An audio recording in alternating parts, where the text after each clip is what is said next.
Good morning, everybody, and welcome to the Unlock Show. I'm your host, Tracy Wilson. My pleasure to be here finally with you guys this morning. I want to have a little bit of I suppose I'm going to allow you a bit of a giggle at me today. Been one of those mornings, I just have to say.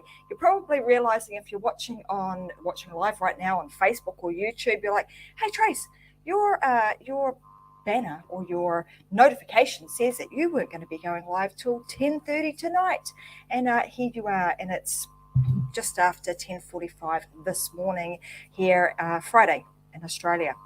Anyway, bit of a story, bit of a whirlwind morning I've had. Don't know if I'm Arthur or Martha today. It's like I said, it's been one of those days, and I wonder whether it's got something to do with all these long weekends that we've been having here in Australia. We've got 3 kind of long weekends in a row, all back to back, and it just really throws you out with what the heck day it is and what time it is. So anyhow, I'm grateful to be here with you guys finally. Got the time right anyway, managed to get myself to go live. And today I want to talk about personal branded websites and whether or not you actually need one or why you actually need one. And this conversation was actually stimulated because I was having a chat with somebody else who contacted me yesterday about her websites and what she was doing with her business, etc. And one of the questions I asked her was, do you have your own personal branded website? And she said, no, I don't, but should I? So that kind of gave me the idea for today's show. Also, when I was thinking about some of the stuff that's been going on kind of from a social media standpoint, and with Elon Musk now buying Twitter, and the rumors that have been going around that, hey, Elon has purchased Twitter, and he's going to shut it down. That, is also one of those things that hopefully for you guys, it's been making you think about the danger in having all of our information or all of having a really heavy reliance on these platforms to be able to market ourselves, give ourselves, a presence and create our influence and authority, building upon those particular platforms. So I want you to think about this. If you don't have your own personal branded website, because most people would say, why do I even need it, right? Because I've got Twitter, I've got LinkedIn, I've got Facebook, I've got Instagram, I've got TikTok, I've got all these different social media platforms.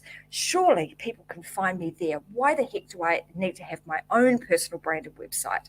Well, if you just think about that statement that I just mentioned a little bit earlier about Elon Musk purchasing Twitter, and the fact that he actually does have, whether he's going to shut Twitter down or he's going to keep it alive, doesn't really matter. The fact is he has the power to be able to do that. Now, what if that actually happened across a whole bunch of different social media platforms? So you've spent a whole lot of sweat, tears, time, building out your profiles on various different platforms, only to find that they're now purchased by somebody else, and boom, in one fell swoop, that Thanos, that we've heard of. That's something that one of my mentors used to talk about, Thanos coming along and just kind of sweeping the leaves out from under you, and all of a sudden what you've worked so hard for to build your profile and what have you is now gone. That is an absolute reality, and it could happen. So that leads me to the very first reason that you should actually create your own personal branded website, because then who's in control of that? Not Elon Musk, not somebody else who owns Facebook or Instagram or any of those platforms. You do. You would then own it, and you can do with it what you like. You can be the person that decides to shut it down or keep it going or pivot or do whatever you want with it. The other reason that I think it's really important for you to consider building a website of your own is you want to think about it as being like your central hub.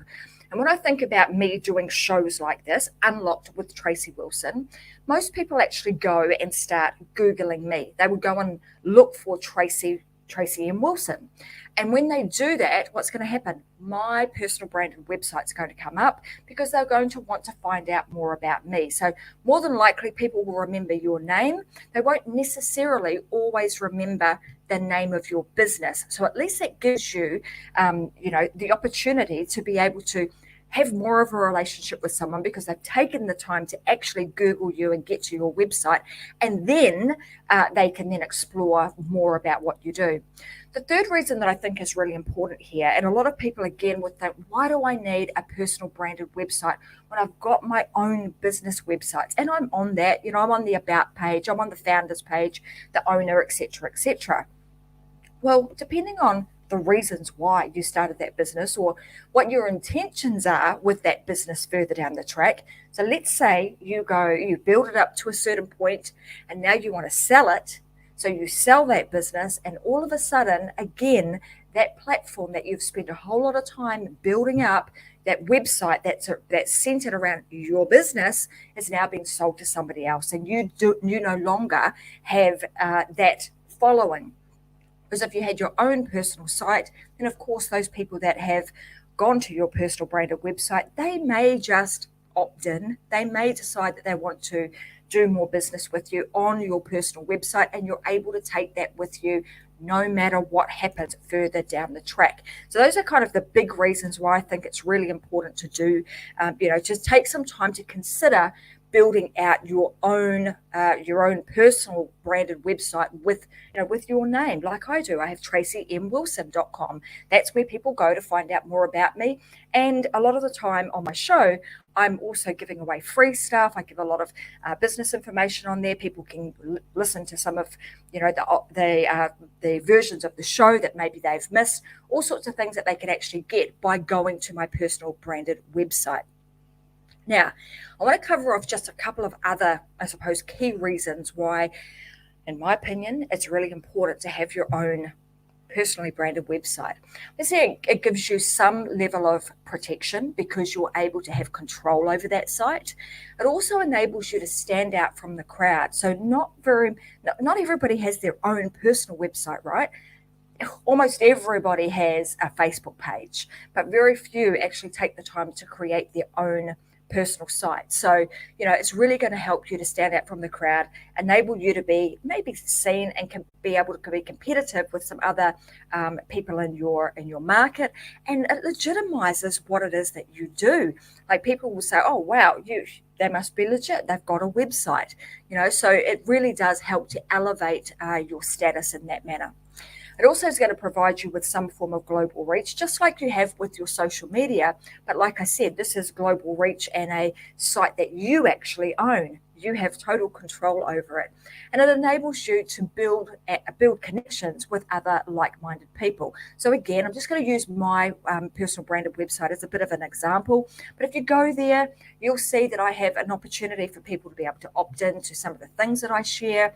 They want business advice or information about how to create their own show or their own online program, or even, excuse me, some information about how to publish their own book. You can go there and get that kind of information on my website. Equally, you can, go there and you could ask to be a guest or apply to be a guest on the Unlock Show. So there's all sorts of ways that I enable people to be able to communicate and continue to have a relationship with me through my website. And all the while, as that's happening, obviously I'm building my database. If I ever sold any one of my other businesses or my other brands, this particular website, my personal branded one, is not impacted. And it's unique. Nobody else can go and purchase tracymwilson.com now. Why? Because I've got it. I own that domain. And I would encourage you to go and purchase your own, your own name as a domain so that you too are able to create your own website. So what are some of the steps? So as you guys know, particularly on a Friday, I like to make sure that I give you really actionable things that you can do. So if you're sitting back now thinking, gosh, yeah, I would like to do that. I would like to be able to position myself as an expert. I would like to be able to give myself that sense of security because I own my own site and I actually own the domain with my own name, then I want to make sure that I give you some actionable steps that you can take away and you can actually implement, and you can actually get your own personal website up, as I said in the little notes that description I put in the show, in a jiffy, because what I'm going to share with you is going to make it really, really simple for you to do it. So the very first thing you want to do, and I'm going to say this even if you're not in a position right now that you want to build your personal branded website, the one thing I would say, go away and actually purchase the domain name. So what I mean by that is, like, I've purchased tracymwilson.com. Tracy Wilson, Wilson being so freaking common, and so is Tracy. I couldn't get Tracy Wilson, but I could definitely get Tracy M. Wilson. So get a version of your name that you can use to personally brand yourself with. And go and grab that. So you could go to places like GoDaddy or Crazy Domains or Bluehost or any one of those kind of platforms to purchase the domain. So that's kind of step number one. And once you've got that domain, then you're going to be able to build a website using that domain as your web address. The second thing you want to do is you then want to explore a website platform.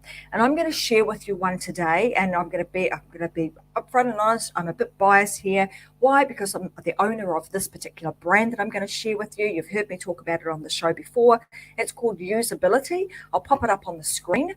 And while I mention this, I'm going to let you guys know that because you are listeners of the Unlock Show, you can also use the code Unlocked, and it will give you a 14-day free trial. Let me just pop this up here. Give you a 14-day free trial, and it will also give you 10% off if you decide to use the platform long term. So head on over to Usability, Usability.com, and you'll be able to start creating your own personal branded website.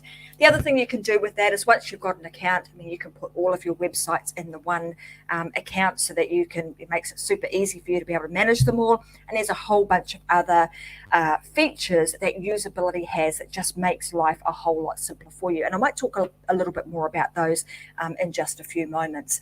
But you want to get a domain first and foremost, then find yourself a platform that is going to be suitable for you. Usability is a great platform in the sense that if you want a personal branded website, you can totally do it there. It takes care of all of if you've got a business, if you're a coach, consultant, or small business owner, this will take care of everything for you as well. Okay, so once you've done that, you've sorted yourself out with a domain, and you've got yourself you know what platform you're going to use. The next thing you want to think about doing is actually making a plan. Now, most people kind of skip this. They just think, oh, I've got to create myself. And this goes for, whether you're creating a website for you personally, or if you're doing it for a business. You want to think through these things. Now, if you're working with a company who's going to actually build the website for you, more than likely they will go through this process with you. But if you're going to, do it yourself, you want to consider these things so that you have a solid plan before you kind of get stuck in and start building out stuff and then find, oh crap, I built something that's not quite what I wanted. So the very first thing you want to do is create yourself a plan. So just create yourself a website map. And this is kind of like the starting point to help you create, we will call it the site map. What sort of things you want to have on your website. You want to have a home page, an about page, a contact page, might be some products, might be the services that you have. Like, you're thinking through all of these things and just jotting them down. And it doesn't have to be, on anything pretty. It can just be grab a pen and a paper and just start thinking about the stuff that you want to have appear on your website. The next thing you want to do is you want to create yourself a very basic wireframe. What the heck's a wireframe? It's basically black and white. You can just use pen and paper to do this and just start drawing out, each page that you have. So again, your home page, your about page, your contact us page, so on and so forth. And just think about on each of those pages, what are the elements that you want to have on each of those pages? So it might be an image, it might be some text, it might be an opt-in or some sort of offer that you have on each page. It might be a contact form, whatever it is. You're just going to jot those down. And you can do it in stick figure, picture format is what a wireframe would look like anyway. And just start jotting those down. Because again, when it comes time for you to get stuck in and start building using something like Usability, it's going to make the process really, really easy, because you'll simply be able to drag and drop the elements that you want onto the page. And the last thing, or the third thing you want to think about in the planning phase, is the creative brief. what is it that you actually want this website to do? What is your intention with it? What are you hoping to achieve from it? What does success look like with it? Some of those things, what is the message that you want to get across? What do your visuals look like? Do you have a logo? And I would recommend go get yourself a personal logo. And again, it doesn't have to be anything fancy. It could be something that you made inside of Canva, for example, just, with some cursive writing. That would be sufficient for you to be able to create a website with your own name. So you want to put all of these things, just jot them all down, get them out of your head, get them into some form of document. And that way, again, when it comes time to actually build it, you've already got all the information there rather than having to go away and start thinking about things mid-build. You just don't want to be doing that. All right, then we get to the point of, okay, what am I going to do now? Now that I've kind of thought through what I want and I know my intention of my website, I know what I want it to achieve, am I going to give this a crack myself as do it the DIY way, or do I need to enlist some expert help? And if I do need to enlist some expert help, what kind of help might I need? And I'm going to say, if you use usability, it will make it a heck of, could you do it DIY yourself? Absolutely. And why do I say that? Because I've got some amazing templates already built into the system. You simply pick a template and then it's just a simple drag and drop or you just copy in the information that you want into the template that has already been created for you. So it makes it really, really simple, but you'll figure that out when you get in there and you do your 14-day free trial. You'll see how simple it is. But what are some of the things that you need to think about when you're creating your website? Well, the first is, your website's going to need to have some form of copy on it, the words that are on the page. Now, you could either write those yourself, or better still, in this case, you might want to think about enlisting a copywriter. Why do I say that too? One is, you might not be very good at writing the copy. You might get a little bit stuck there. But secondly, often we don't always find the right words to really make ourselves shine.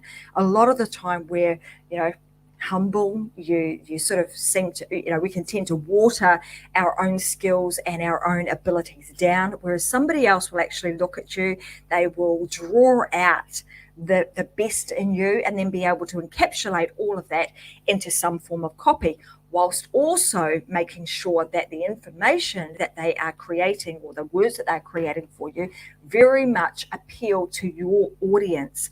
And then the third thing that they're going to make sure that they do is that it's actually going to be able to be seen by the search engine. So search engine optimization, which you would have heard about, I've spoken about it with some guests on a show previously, but search engine optimization definitely is something you want to consider, and that fits into the category of copywriting.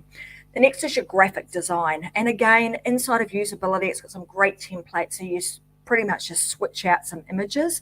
But I've seen people take, a really pretty templated website and turn it really ugly by their choice of graphic design. So again, it does pay to just get a little bit of help. If that's not your forte, if you're not very good at the graphic design side of things, again, I would encourage you to find somebody that can help you with that. And you can do that relatively cheaply, using places like Fiverr and the like. So, you can get some help there.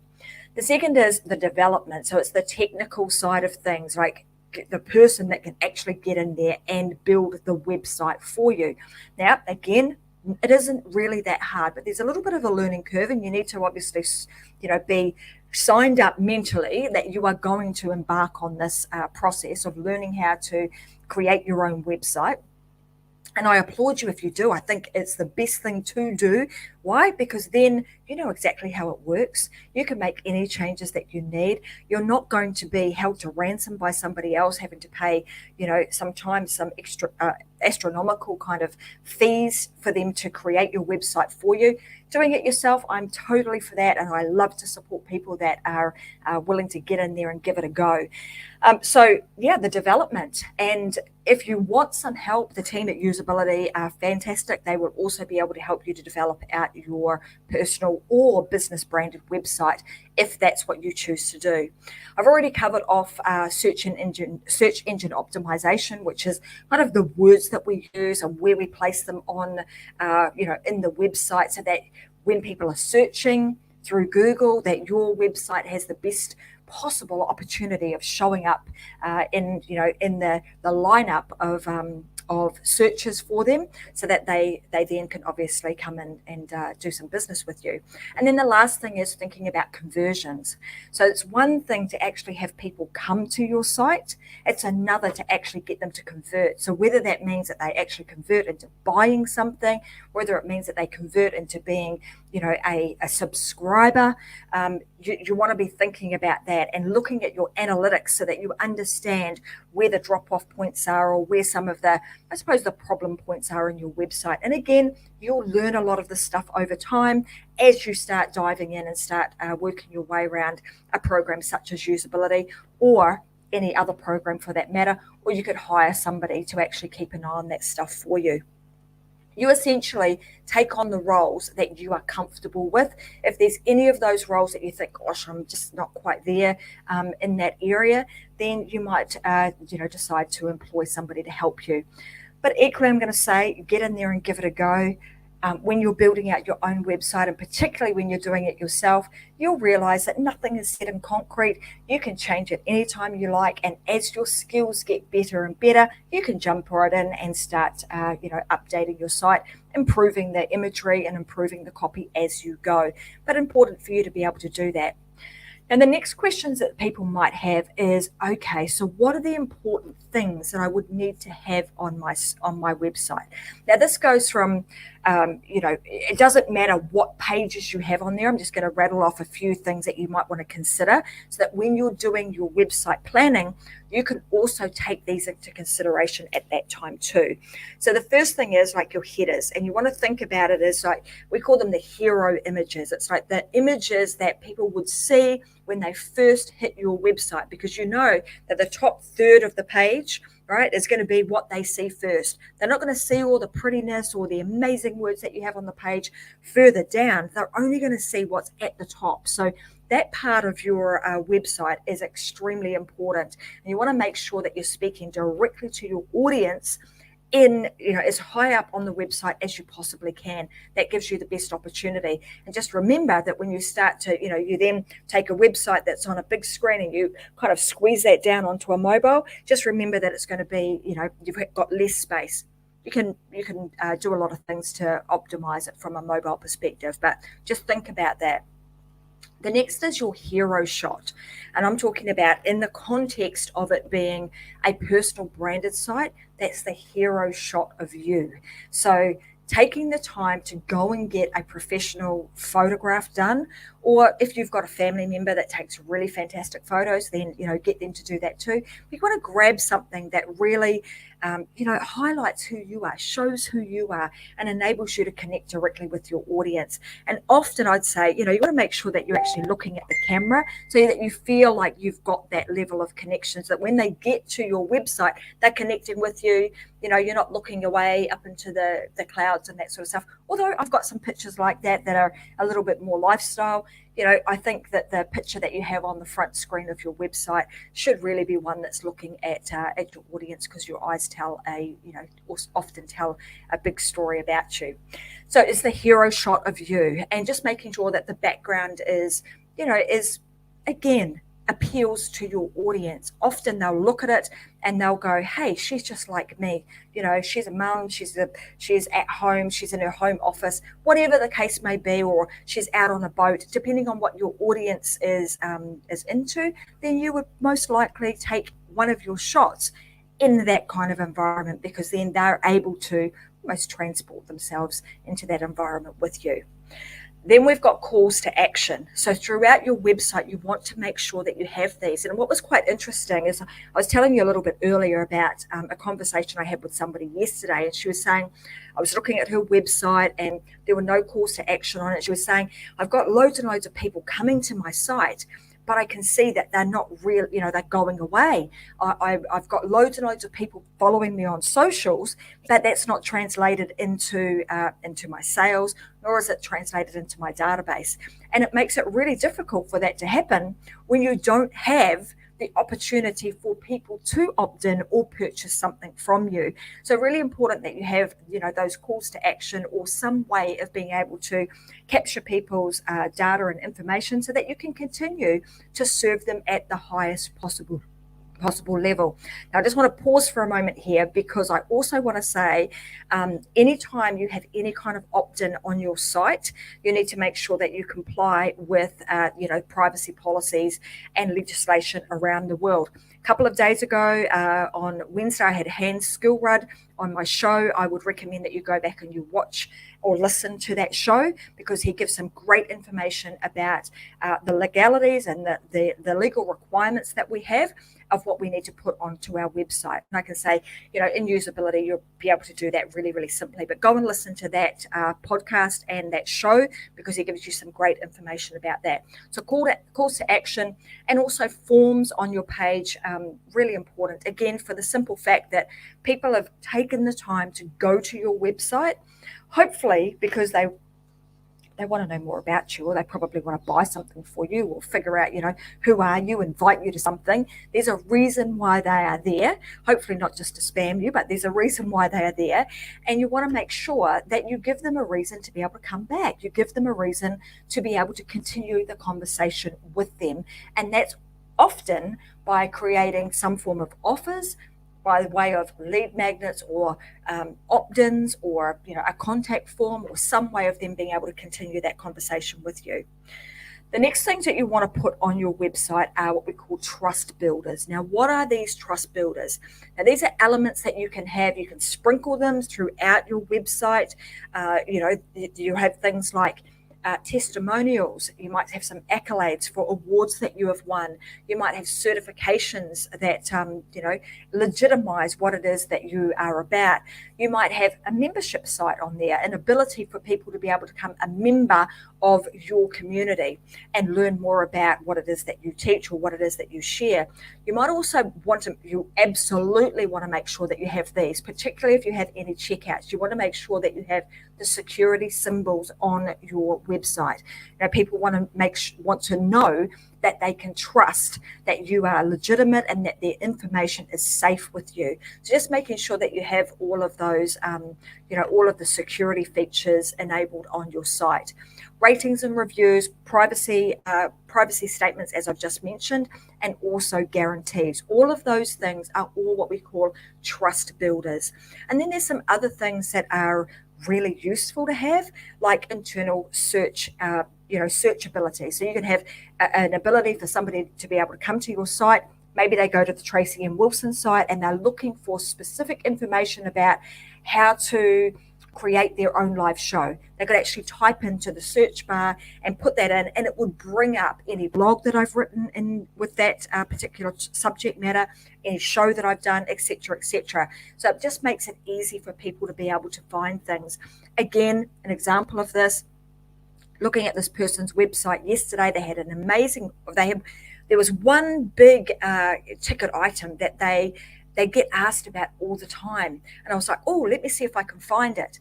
Well, I'm scrolling, and I couldn't find it, right? It was buried deep in the store. So just making sure that whatever, if you've got some, items that are hot sellers, you want to bring them, to the forefront so that people can find them really, really easily, making sure that your site's user-friendly. Share buttons and follow buttons, they go without saying. You want to make sure that you pick up, any, I'm going to call it free advertising, free marketing, people coming to your site and having the opportunity to be able to share what they've learned from you simply by clicking a button is fantastic. And then also making sure that you utilize the space that you have in your footer of your website to give any other, important information. So those are some of the things that I would consider having on your website. Is that it's a fairly broad list? Is there more? Yes. And if you wanted to, explore that even further, we absolutely can. And you can just organise a time to have a chat with one of the team at Usability, and they'll help you work your way through what your website should have on it and help you get started with usability really, really quickly. Okay, I mentioned a little in that spiel of all the things that you should consider having on your website, and a lot of these things kind of cross over in both personal and business, right? Why? Because your intention will be to grow your database, is to enable you to be able to continue to have conversations with people and enable them to buy from you, whether it be today or further down the track. That's what you want.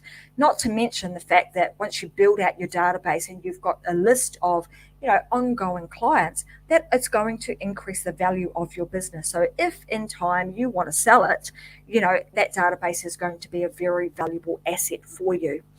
Now, I also mentioned that you want to build out this database and this email list. So you want to think about some of the things that you could offer. So on your personal branded website, what are the things that you stand for? What are some of the things that people ask you about on the regular? Consider creating, whether it's an ebook, whether it's some sort of freebie giveaway, a worksheet, a workbook, a video, a webinar, a toolkit, an assessment, whatever the case may be.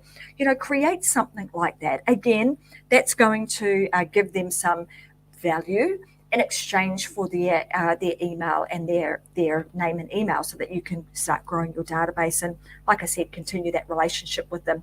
But there's all sorts of different ways that you can create your lead magnets or your opt-ins that will make it easy for you to be able to grow your database, but equally, more importantly, for you to be able to continue the relationship and continue to add value to your, to those people that have taken the time out to come to your website. So I'm hoping that today's session has kind of given you a really high-level brain dump. These are all the things that you need to consider and why it's so important for you to, at the very least, go and buy your domain. Because if you're not thinking about building your own personal branded website today, you might hear from another expert down the track that, hey, you've got to buy, you've got to create your own personal branded website. And the day you try and go and do that, somebody else already heard that message, 12 months ago, and they purchased the domain. So head on over and get yourself the domain at the very least, and then you've got some options. Then you can sit back, you can think about, do I want to do this today? Is it a today thing? Do I want to do it next week or even next year? At least you've secured that website address for you. Now, let me tell you a little bit more about usability. If you decide you want to go down that path and you want to create yourself a free trial, what will that enable you to do? I mentioned right at the beginning that usability will enable you to have one account and you can have multiple websites within it, depending on which plan you purchase. And the plans start from as little as $19.95 a month. So it's not a huge money that you have to lay out to get yourself started, and you get yourself started for $0 because you get a 14-day free trial and you get to play and you decide whether or not you want it. But you can build your websites, you can build your funnels, your membership sites. You've got a CRM inside of there. You've also got email marketing, and there's a whole raft of other things that you can do inside of usability. But like I said, what I would recommend you do, head on over, get yourself a free trial, and don't forget to use the discount code UNLOCKED if you decide that you want to go down the path of actually using usability on the regular. And then once you do, if you've got any questions about it, you can reach out to the team at youzability.com, and they will be able to help you with any questions that you have. So I'm hoping that today you've learned a thing or two about why you should create your own personal branded website. I can't wait to see them. Let me know in the chat, actually, or in the chat section, that have you got your own personal branded website? Have you gone down that path and created it? And let me know where I can find you so I can, head on over and say hello, or get yourself on, get yourself started with usability. I'm just going to just jump over here to some of the comments and the questions that I've got here. So let me just read them. All right, somebody's just asking, should I get a website with the extension .net if my name is already taken? You absolutely can. What I find, here's an interesting one, and this is my personal view. What I find is most people default to it, especially here in Australia, default to the .com or .com.au. So for instance, if I had tracywilson.net and people go, and there was already somebody who had tracywilson.com, and most people would default to the .com, I'm probably going to be sending a whole lot of traffic to her site, right? So when it comes to the name, I would just think about what is the most common extension used in your country. If .net is what is commonly used, I know in America they use .net a lot, particularly here in Australia and New Zealand, it's .com, .com.au or .co.nz is pretty common in both of those countries. So just think about what's common in your country and where your audience resides. If you are global, in the ideal world, you grab the .com. And in my case, as you can see, I couldn't get tracywilson.com, so I grabbed the tracymwilson.com, and I use that to build my own personal brand using the tracymwilson.com brand. So anyway, I hope that answers that question for you. Any other questions that you have that are in relation to building out your personal brand, trying to, how do I go about creating my influence and building my influence and my authority? How do I get my message out there? Then I would encourage you to head on over to Tracy M. Wilson. Just drop me go to my contact page, drop me a message, and, let's have a bit of a chat, and I'll give you some pointers or some tips that might be able to help you. I'm happy to do that on a personal conversation. And and hopefully you'll go away and you'll get yourself started, and you just never know. You might decide that you want to, get out of your comfort zone and crack yourself out of that little shell that you created for yourself, the safe zone, and start your own show just like this. Saying that, guys, I'm going to wish you guys a fantastic weekend. We've got another long weekend here, as I said, in Australia. Really mucks you up and throws you around when you've got kind of that many long weekends in a row. But I'm going to say we absolutely enjoy it. It's people, I think, especially my husband, could get used to doing these 4-day weeks. I think he absolutely loves it. And 3-day weekends, I reckon that's the way to go. But anyhow, lucky for me, I'm able to create that any way I want. If I want to do a 3-day week, I can, because being your own business owner, you have that flexibility and the opportunity to be able to do that. But I want to say thanks very much for joining me today. I'm Tracy Wilson, and I'll see you guys again next Wednesday. Got another amazing guest for you guys, and I'll see you then. Have a fantastic weekend. Alrighty, bye for now.